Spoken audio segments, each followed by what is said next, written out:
Imagine for a second that your life is a straight line. You have a plan, you know where you're going, and then in just a fraction of a second, an incident happens. And it doesn't just bump you off the path. It completely obliterates the path. It rewrites your DNA. Yeah, it's that moment that creates a permanent divide, you know. There's the you before, and then there's the you after. And they're strangers to each other. Complete strangers. Exactly.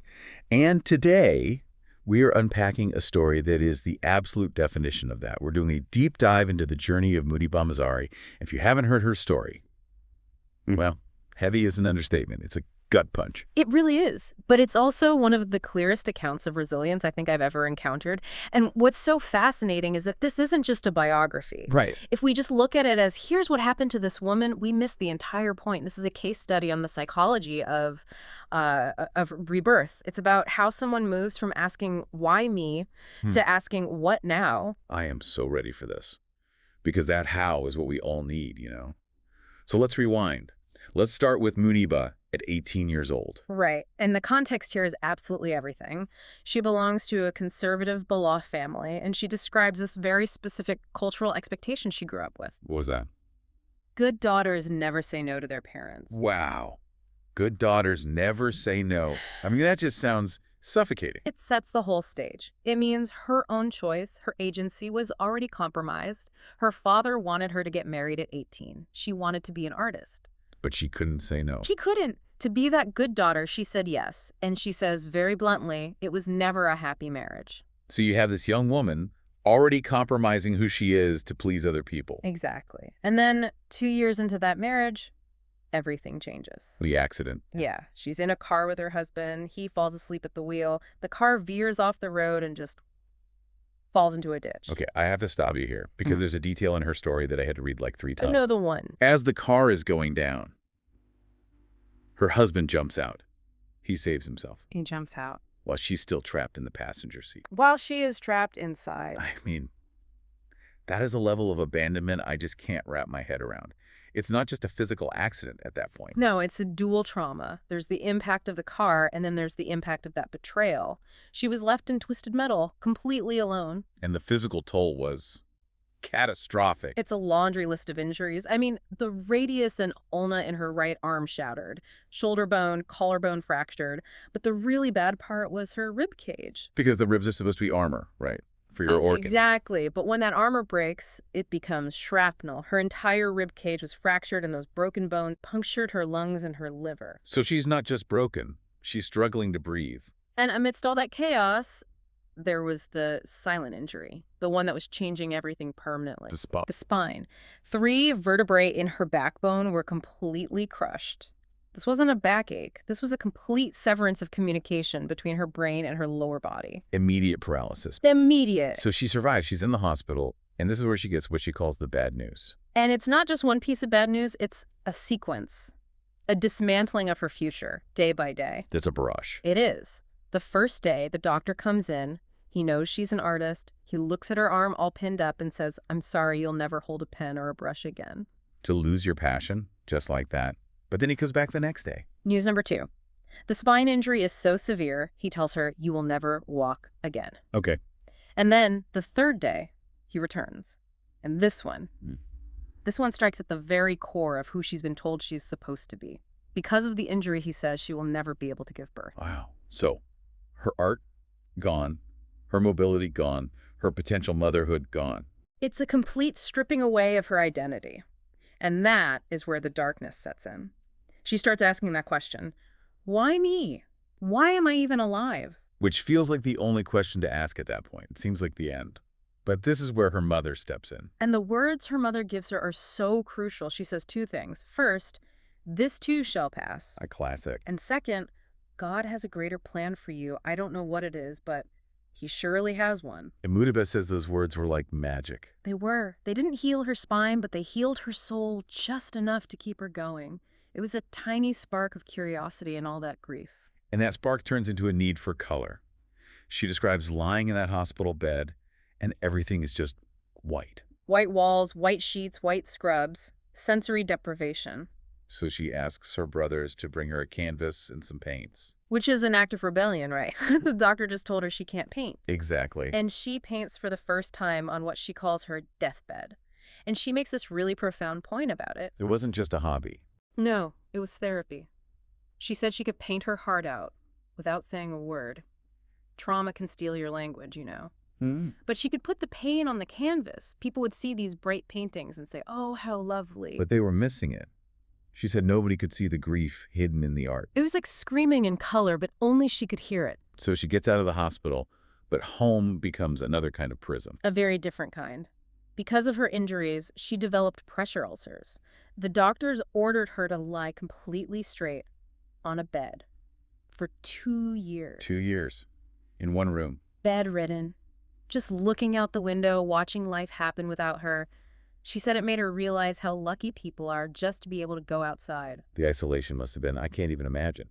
But then, after those 2 years, the day comes. She can finally sit up. She gets moved into a wheelchair. And this is the pivot point. This is the moment of rebirth. She talks about sitting in that wheelchair for the first time and looking at herself in the mirror. Yeah, that mirror moment. It's a confrontation with reality. And she has this conversation with herself. She realizes, no miracle is coming to make me walk. That's a hard thing to let go of, that hope for a miracle. It is.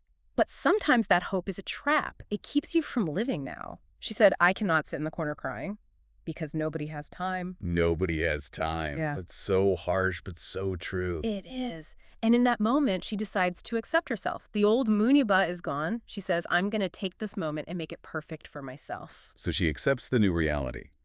But there are still all these fears, right? And she does something so practical. She makes a list. The fear list. It sounds simple, but psychologically, it's a huge step. It's a technique we call externalization. What does that mean? How does writing it down help? When a fear is in your head, it's this huge, formless monster. It's everywhere.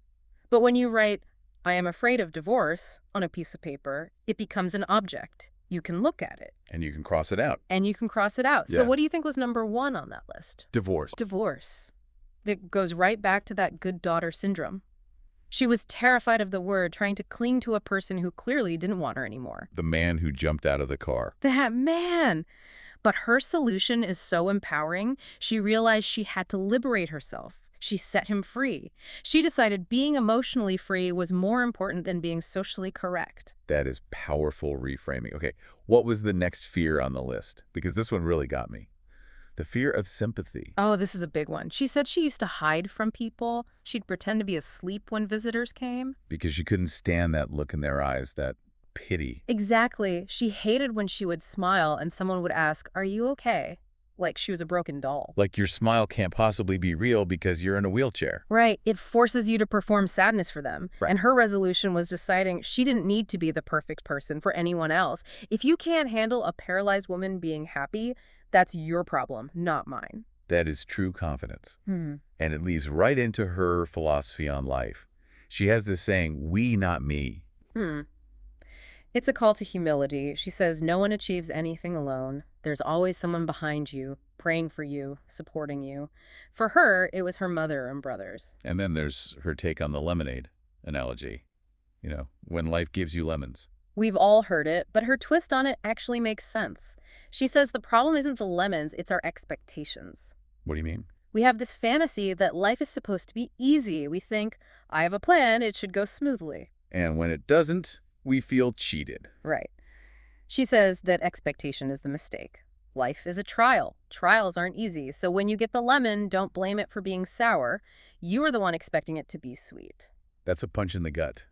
We all walk around with that subconscious belief that life owes us smoothness. And she's saying, rip up that contract. If you stop expecting ease, you can start focusing on how do I deal with this, instead of why me. Which brings us to failure. She says we have to make failure an option. Yeah. Failure is the gym where resilience works out. You fail, you get up, you fail again, you get up again. That repetition is what builds character. And speaking of character, she talks about perfection. Her body isn't perfect by medical standards, but she defines it differently now. Soul perfection. She realized she doesn't have to look good for other people.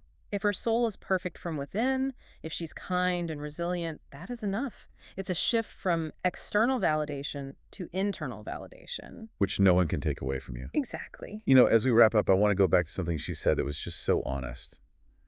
She's motivational, but she doesn't sugarcoat the cost. No, she doesn't. And that's why her message is so credible. She says it plainly.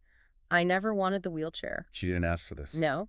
She knows the price of becoming the person she is today was her ability to walk. It was a heavy price. A very heavy price. But she accepts it. And that acceptance, that's the final key. She's owning the narrative of the woman who survived the car. So what does this mean for us, for you listening right now? We all have fears. We all have that list in our heads. We do. And the most practical takeaway for me is the act of writing them down. If you keep fears in the dark corners of your mind, they grow. So here's our challenge to you. Muniba liberated herself by writing her fears on paper. If you were to grab a pen right now, what would be the first thing on that list? Is it a relationship? Fear of failure? Fear of what people think? Whatever it is, get it on paper. Because once it's on paper, it's just a sentence. And sentences can be edited. I love that. And then ask yourself, are you ready to look at your own trials, not as punishments, but as the very DNA of your own resilience? That is something worth thinking about. Thank you for joining us on this deep dive.